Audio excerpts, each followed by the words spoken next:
say about Sonic the Hedgehog 1 at this point that hasn't been said a million times already? Well, if I may be so bold, this was the beginning of the end.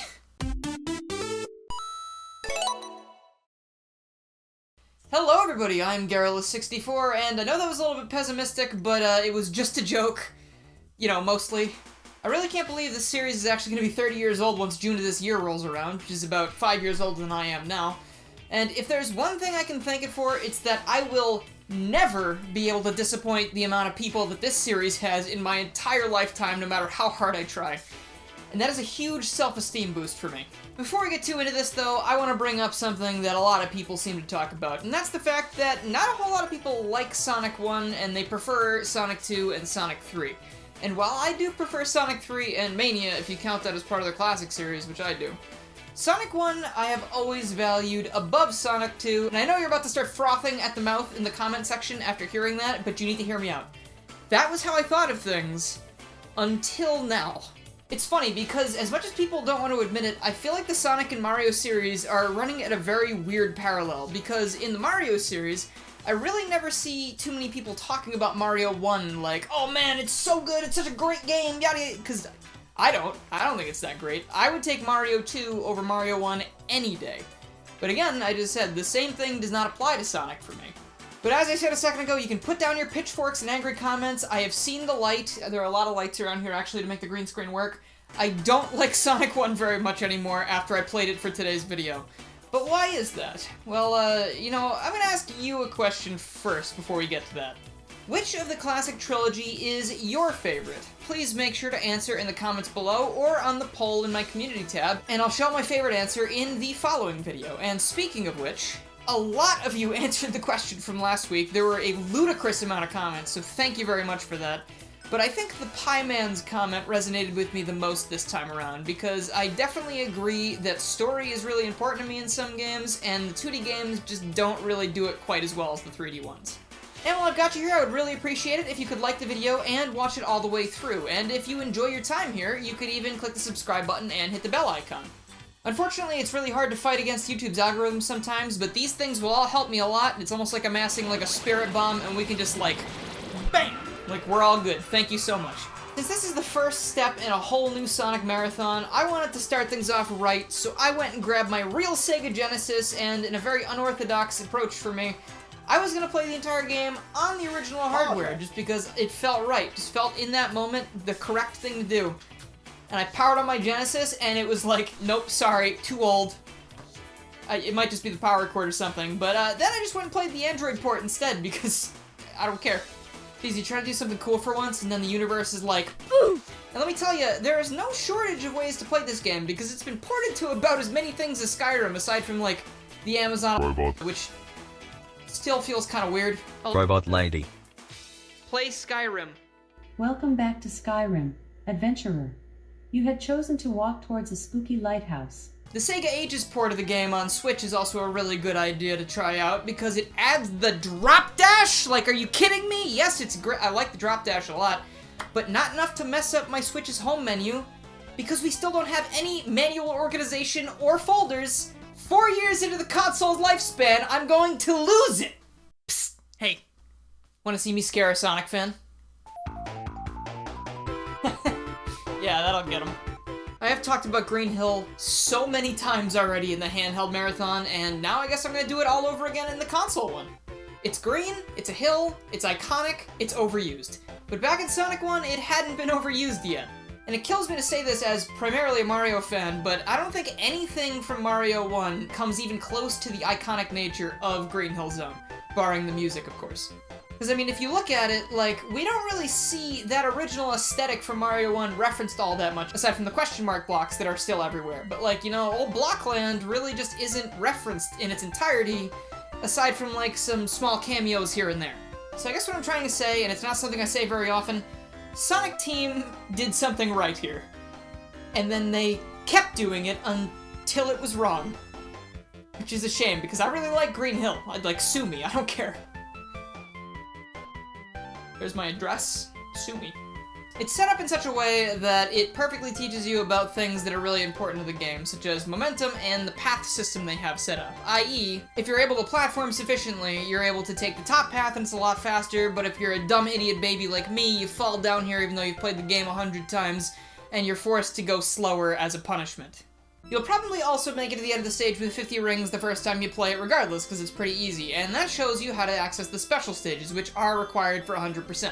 Now, I like these things moderately more than the half-pipe plague that's been infecting the rest of the series since Sonic 2, but I didn't really spring for the emeralds this time around, because I know there was no Super Sonic in the original Sonic one, I know there is in the Android port, but I'm looking at the original right now, and there's no Super Sonic boss fight, of course, by extension. So I decided to not do that at the end of the day, because I play video games to have fun and not to be stressed out. If I wanted to be stressed out, I'd play a game full of jump scares, like,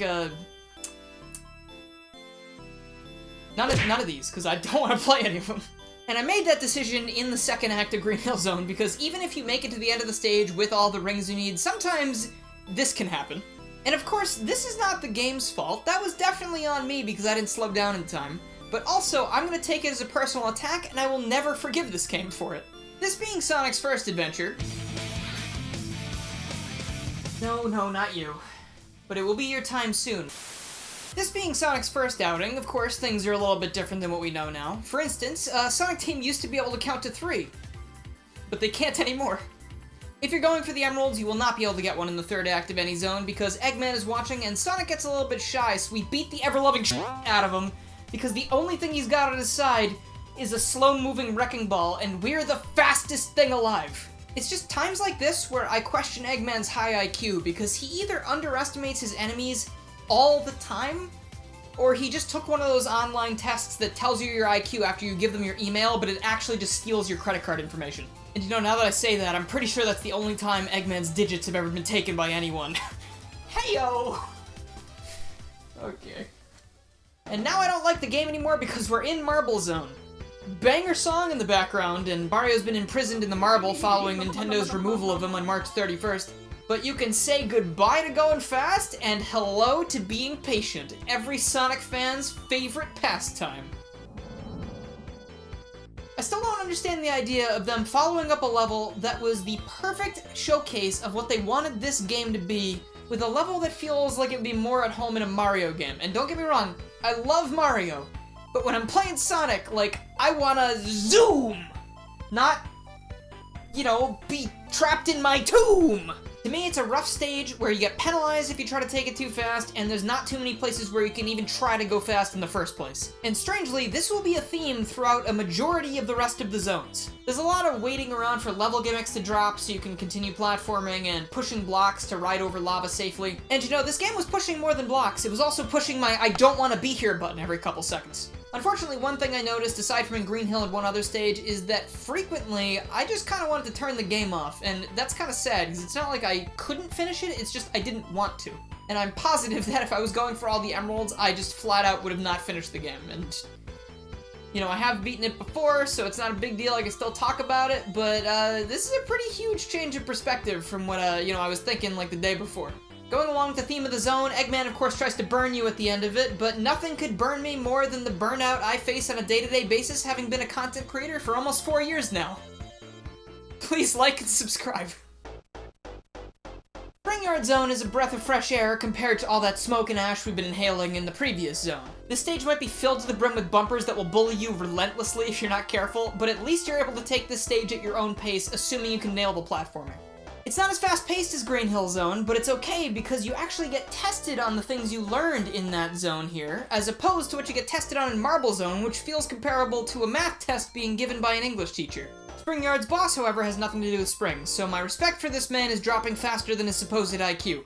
Okay, so I promise you that when I started this review, I was going to come into it and I was going to say some nice things about Labyrinth Zone. But things change. I remember specifically at one point I was playing, and in my head I was like, you know, maybe it's okay that we're going a lot slower than we should be. It's sort of relaxing. And then immediately I got hit with a spike ball and it threw me all the way back down a staircase I was climbing up. And that thought went away and it was replaced with pure violence. See, I think what my brain was doing was trying to protect me from the horrible experience I was enduring. and it didn't work even a little bit. I legitimately hate this. Like, some people might say, like, oh, well, you hate levels in other games, like, you know, for example, Rainbow Ride in Super Mario 64, but hey, in that game, I don't need to play Rainbow Ride. I don't need to play Shifting Sandland. I can get enough stars elsewhere to finish that game, and I'm totally fine. I don't need to sacrifice my enjoyment of the game to continue playing it. But here, it's like every time you play Sonic 1, you gotta do this. And I'm not interested, sorry. Ship it back to the sender, I'll give you my phone, it's on my phone, I don't need it anymore. I said this before, but this level is like the literal antithesis to what this game is supposed to be, and I don't understand the thought process of putting this in here. Between waiting for slow-moving stage gimmicks and hunting down switches every 2 seconds, there was literally not one part of either of the first 2 acts that I enjoyed even a little bit. The third act is okay, like there are a couple areas here and there where I felt like I was going at an okay pace, but hell, by the end of this thing, there's not even a real boss fight. Eggman's just trying to leave too, like it's honestly the smartest decision I've seen him make this entire game. Okay, just breathe it out, it's fine. I get to talk about Starlight Zone now. Starlight Zone's my favorite. It's got my favorite aesthetic, it's got my favorite music, and despite it being littered with more bombs than in Sonic's entire catalog of games, I still have a blast playing this one. I think the most important thing is that Starlight Zone gives you a chance to like get out there and stretch your legs after being stuck in the idiot box for 22 minutes straight. And loops also come back, which we haven't seen since Green Hill Zone, and I mean, just don't get used to them because this is the last time you see them in this game. I'm not a huge fan of all the seesaw platforms throughout this stage because they kind of grind things to a halt every so often, but you know, in my expert opinion, and I feel like I speak for everybody, I think playing on a seesaw is at least moderately more enjoyable than drowning. Eggman agrees with us about the seesaws, so we decide to threaten his life with them to change his mind, and it works! Sonic is an absolute psychopath. Anything is a weapon in his hands. And now we're in the endgame. Eggman's good old mechanical zones, which are filled with stolen, vanishing blocks from Mega Man. I'm sure Dr. Wily's gonna have something to say about that. Electrical hazards, and platforms that can't even hold Sonic's weight, so there's no way this area is up to code. Bam! You're welcome, we can just all go home now. I have a bit of a love-hate relationship with this stage, because I do, on one hand, feel like it's a culmination of everything you've learned throughout the quest, but on the other hand, there's a lot of little frustrations, like, you know, I'm sure this was just me, but these platforms, for some reason, I just could not jump onto them, and it's never happened to me before, so it just kind of felt like the game was taunting me. And, you know, there is also the small matter of, you know, Eggman confirming that he is an irredeemable bastard by dropping us back into Labyrinth Zone. So this was the way they wanted to show us that Eggman was evil. Because let me tell you, he doesn't do anything even close to as evil in Sonic Forces. Like, Null Space who? Just throw him into Labyrinth Zone again! He'll give up! I would. I don't know how long it took me to get out of there, but once I crawled out barely alive, I walked right into the final boss, which is just a chamber full of tons of insta-death traps. Hedgehog, it's time for your 5 p.m. crush death. Yes, Robotnik. I had a little bit of trouble with this one, but you know, once I took some time and calmed down, slow and steady wins the race. Which is definitely the lesson I was meant to take away from this Sonic the Hedgehog game. Sonic runs home and poses for the paparazzi, and Eggman revels in his new rock collection. The end. I really don't think I'm going to be playing this game again, which is kind of sad to write the whole thing off like that, but I didn't enjoy my time, and I think I get now why people always prefer Sonic 2 over this. It just took me a little bit longer to actually come to that conclusion. And if you're wondering what version of this to play, because like I said, there's a lot of them, I would say stick with the Christian Whitehead version, because it was completely remade for the new hardware. It has the widescreen, it's got the better frame rate, it's got a lot of bug fixes, it's got the optional spin dash, and a whole lot of other little things that you can change in the settings menu. And it also adds Tails and Knuckles for, like, an enhanced replayability thing. And I've never rated these games in a video before like this, but, you know, I would probably give Sonic 1, like, 3 Starlight Zones out of 5. And it's not even a joke, that is not even wordplay, I'm just very tired and I didn't know how to end the video, so I apologize.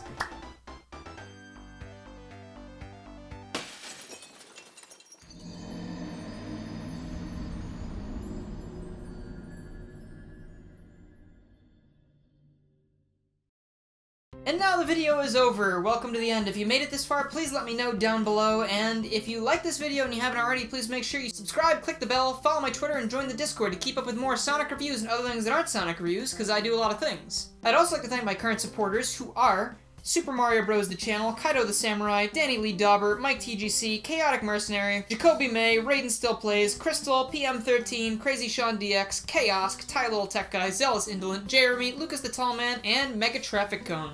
And of course, everyone else who supported me in the $1 tiers, you also are really cool, and I appreciate it, and remember, even $1 helps. If you would like to support the channel in any way, you can click the join button beneath the video, or check out my Patreon. You get the same rewards, which are usually blooper episodes for these videos. And let me tell you, this recording I think is an hour and a half long, so there will be bloopers, as long as I can find time to edit them. But anyway, thank you guys so much for watching, and I will see you guys next time.